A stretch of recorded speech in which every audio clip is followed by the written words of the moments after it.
is going on, everybody? My name is Sutton, the CEO and owner of the Healthy Living Blueprint and the Healthy Living Podcast.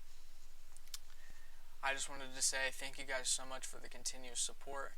5.4 thousand views and counting on the last video. 603 subscribers as I speak right now. And lastly, JR, thank you so much for your time, man. I really appreciate it. We have a giveaway going on at 1,000 subscribers right here behind me. Those supplements will be giving away. And we also have huge news regarding the Healthy Living Blueprint and what we have going forward. So be sure to stay tuned. Thank you guys for your time. Thank you guys for watching. And now let's roll the intro. Peace.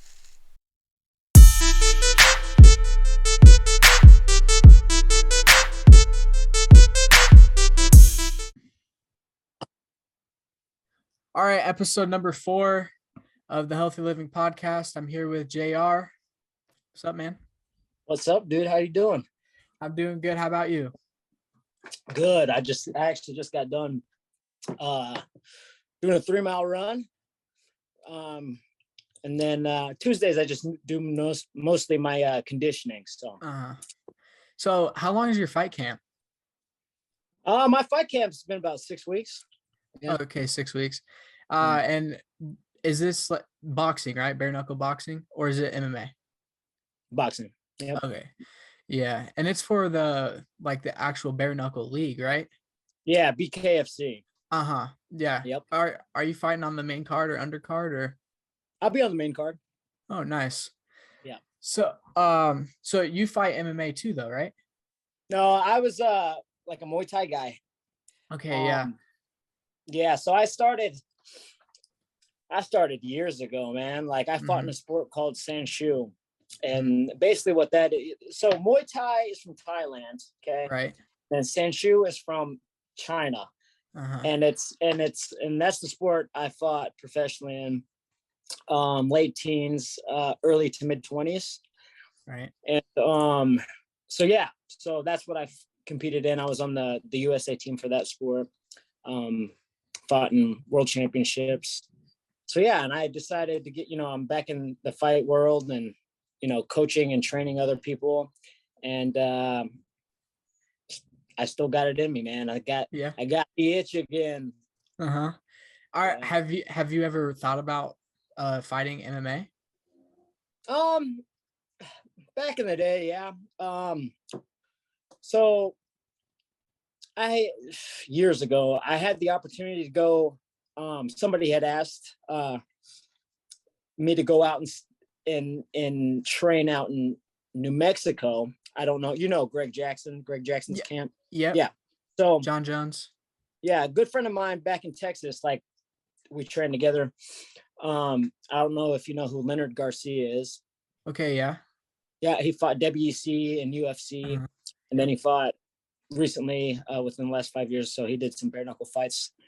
So yeah, him and Cowboy would always come back to Lubbock because that's where I lived and that's where Leonard lived.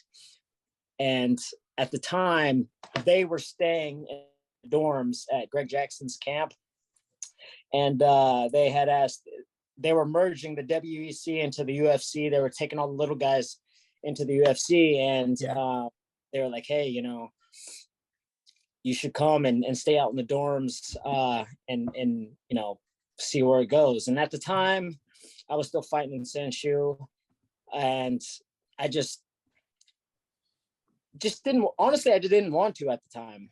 The timing wasn't right. I wasn't ready. I was still, competing.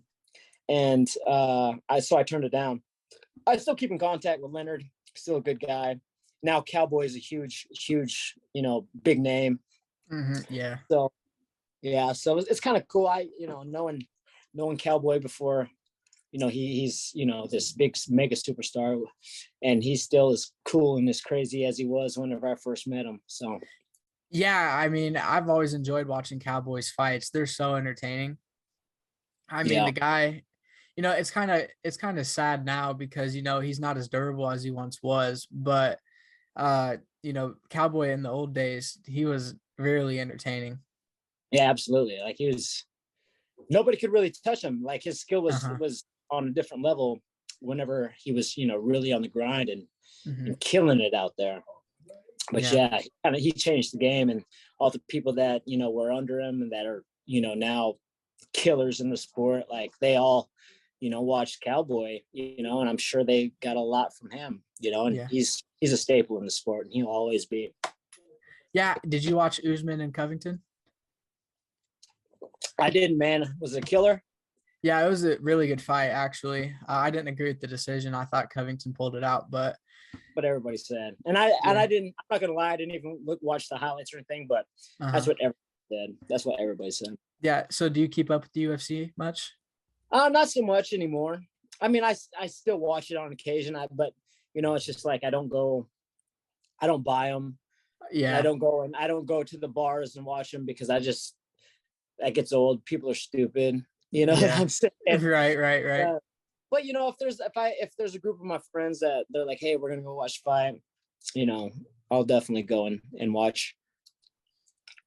Yeah, I mean, I it must be dumb to like listen to people who aren't fighters, don't understand it, don't get it, to talk about it. I mean, I'm kind of the same way. I can't really be in a room with people who don't do like, the sport that they talk about. They talk out reckless. And like just a good example of that is when Connor stopped Cowboy, and then Stephen A. Smith said Cowboy gave up and all that other stuff. And it's just like, come on, man, stick to basketball.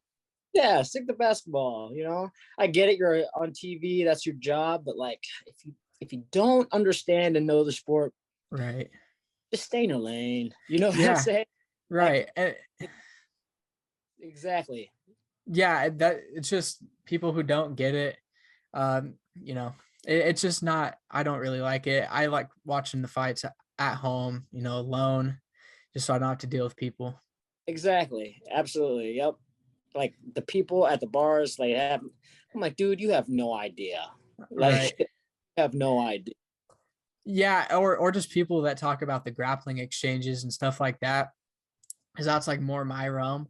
And so, I really like enjoy grappling, and people call it boring and stuff like that. And it's just like, you got to find the beauty in it, like that's really, there's so much that goes into that. Like, it's not just, and people are like, oh, like if they're in, side control, they're like, why doesn't he just stop him? Why doesn't he just go to, north, south? Why doesn't he just do this? And it's just like, it's not that simple. These guys are like, really good at what they do. They're there for a reason. Exactly. And it drives me insane. Yeah. Are you big into grappling? Grappling's an art in itself, dude. Oh, yeah. Yeah, grappling, jujitsu, like even wrestling, it's an art in itself, Yeah. And people have no idea. Are you into grappling? No, not so much, man. I think that's probably one of the reasons why I never got into MMA is because, dude, I just can't. If my arm gets twisted back, I hate. I just don't even like it. You know what I mean? Yeah. Yeah.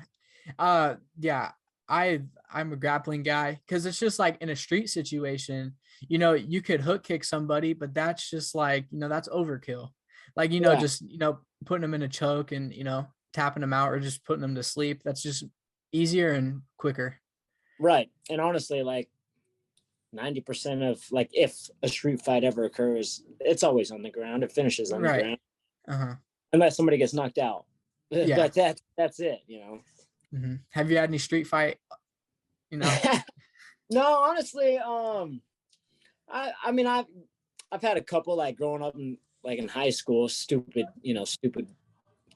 things, and then I had one other two street fights in my entire life, and it's crazy because it's just like as soon as stuff like that happens, if I'm somewhere, I'm like, I got to get the hell out of here. You know what I mean?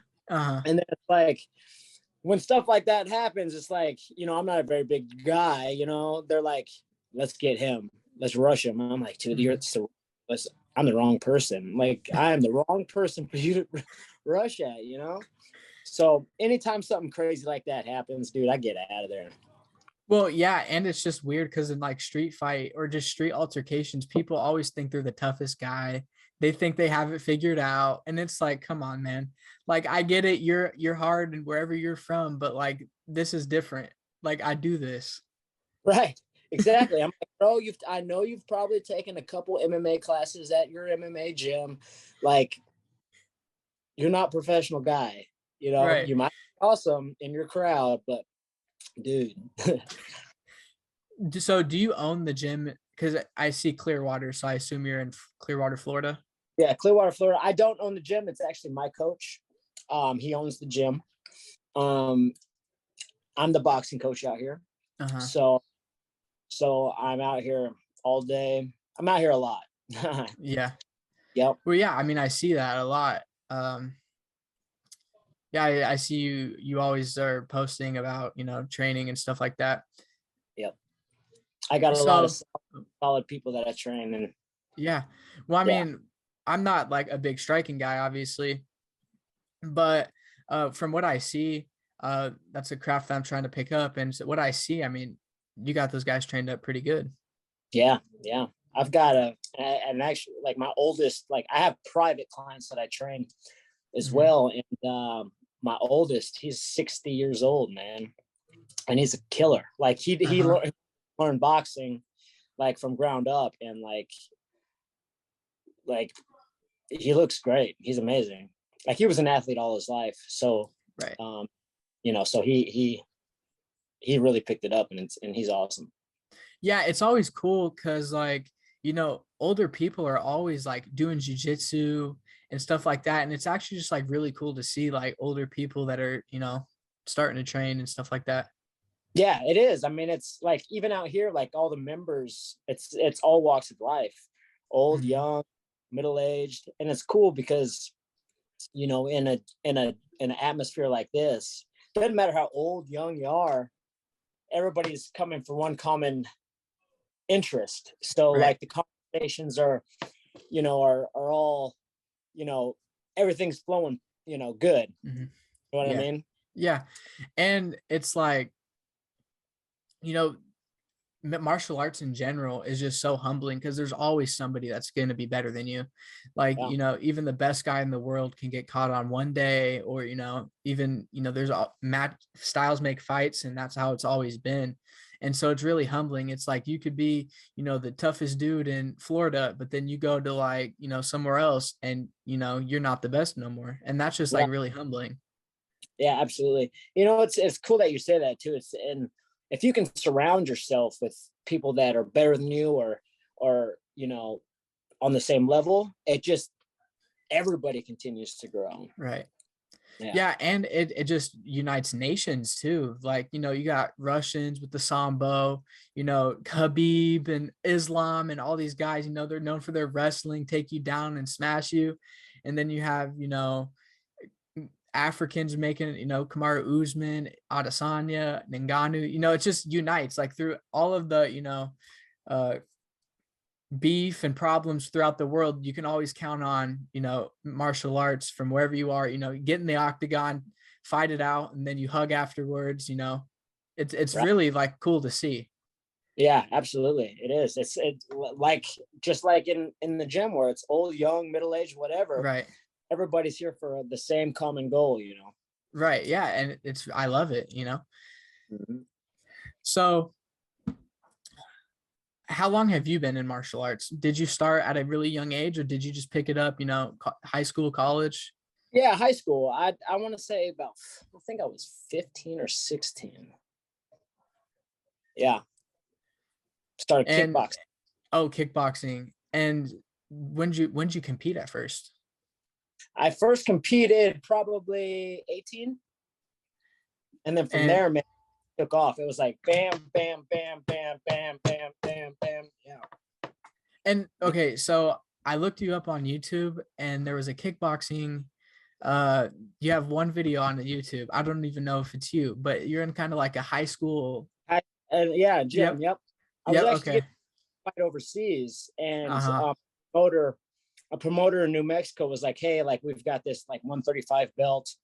If Gerald wants to fight for it," and we were already getting ready for a fight overseas, so I ended up fighting him, and yeah, that's years ago. It's so funny that you said that, because that guy actually hit me up on Facebook and was like, "Dude, you remember me? Like, you fought me like in New Mexico. I think it was in Uh-huh. Hob or Clovis. I was one of those. It was in New Mexico. Hmm. Like, yeah, man. Like, it's crazy how times change and see where people's at, you know. Yeah. Did you fight any just absolutely huge names now on the come up? Oh, no. Yeah, there's not really in the sport of Sandshoe, there's not like, I mean, there's big names overseas, like, Right. you know, you know, uh people that know the sport, they know who they are. Uh-huh. Um yeah, I didn't fight any of the big names in the sport. There was a guy, he fights in the UFC now, but I remember fighting in Worlds. He was on the Russian team, and his name is Muslim Solikov. So your Okay. viewers might look him up, or you might look him up. But yeah, he Yeah. fights on the, and he's a man. He was like the Russian that destroyed everybody. And I think if I remember correctly, he fought at 85 kilograms.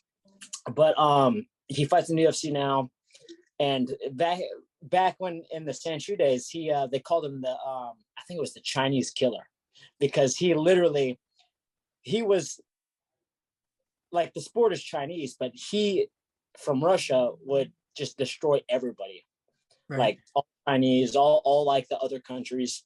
And what's crazy is that Russia hired Chinese coaches to go over there Mhm. and coach them. But it's just from big names, like he's like one that really sticks out, that is still competing in the sport.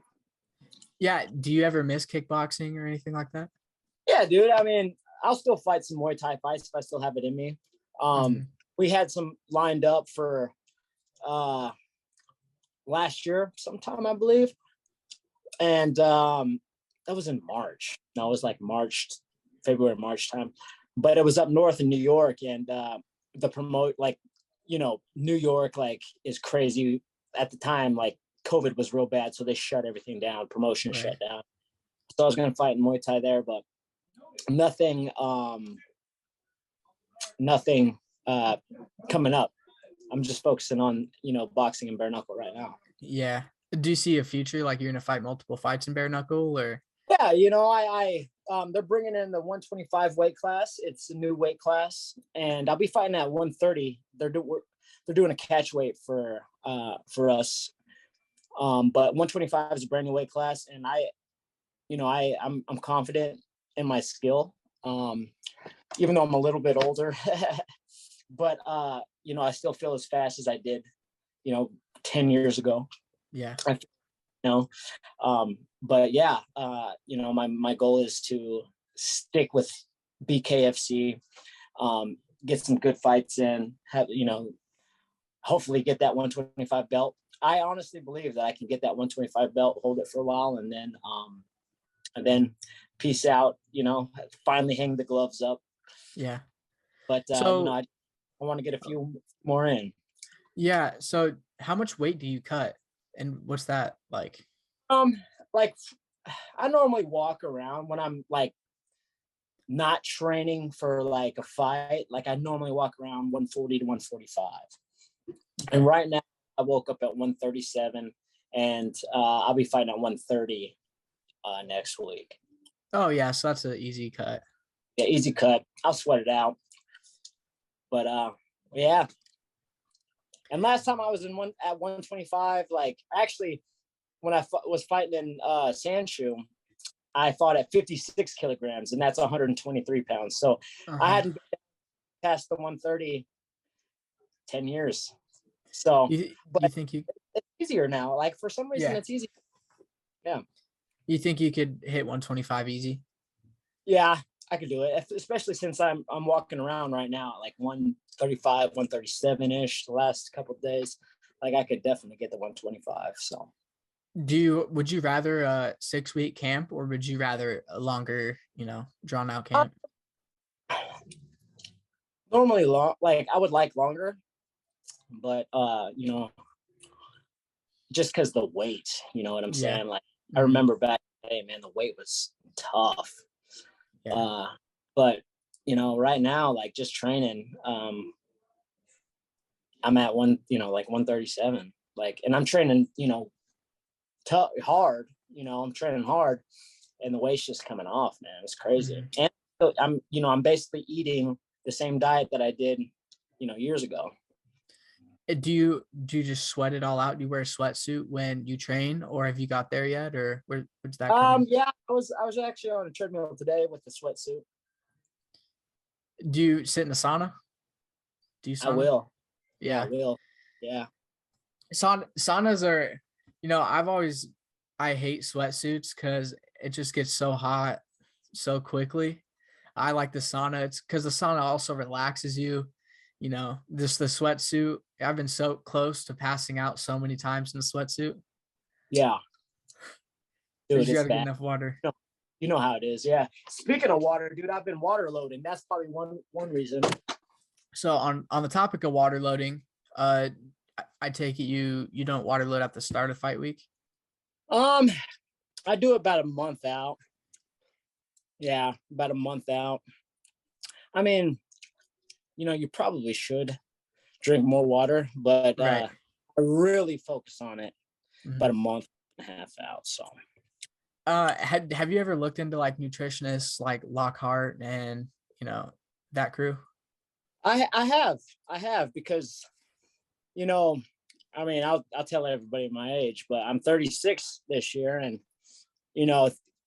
nutrition is something big for somebody still competing at that age. So, especially if I'm competing at 125. So, yeah, 100%. I actually have a friend that he does that for a living, so he wouldn't mind helping me out with that.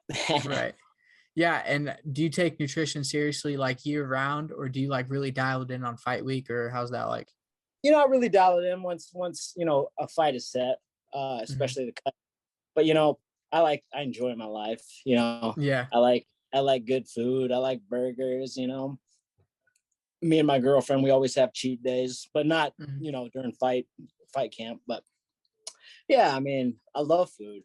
Mhm. But nutrition and for the most part, I definitely eat healthy. I don't eat crazy. Right. Yeah. That's like, I'm a fitness and health advisor. So like I really preach healthy diet and stuff like that. And when I train and stuff like that, I'm always dialing in my diet for sure. Yeah, It's absolutely. big. It's big, and I try to drink a lot of water, A lot of water. especially when it's a sweatsuit day. Yeah, I definitely get in that water because Yeah, I don't want to yep, pass out. exactly. Bro, I know, man. I know. I feel you. Have you passed out with a sweatsuit? No, I never have. Thank goodness. Yeah, I mean, I haven't either, but I've been pretty damn close to say the least. Yeah, that's dangerous. Yeah. Well, we can go ahead and wrap it up. I know you have a client to get to. Thank you for joining. Yeah, Hope to man. have you back on soon. And Absolutely. Let's stay connected. Sure. yeah, for sure. And I'll hit you up if when I'm in Florida, we can link up. Yeah, man. Come out to the gym. We'll All train. right. Sounds good. Yeah. All right, brother. Thank All you right. for having me. No problem. All See right, ya. dude. Bye-bye. Thank you guys for watching. Make sure to like, share, subscribe. I'll see you guys next time. I'll leave the link down below for JR's Instagram and the instructions to go watch his fight on December 9th. Make sure to tune in, show him some love. And with that being said, give away at 1,000 subscribers. Thank you guys for watching. Thank you, JR, for your time. I hope to see you soon, brother, and also hope to get you back on soon. So thank you guys for watching, and roll the outro, baby. Peace.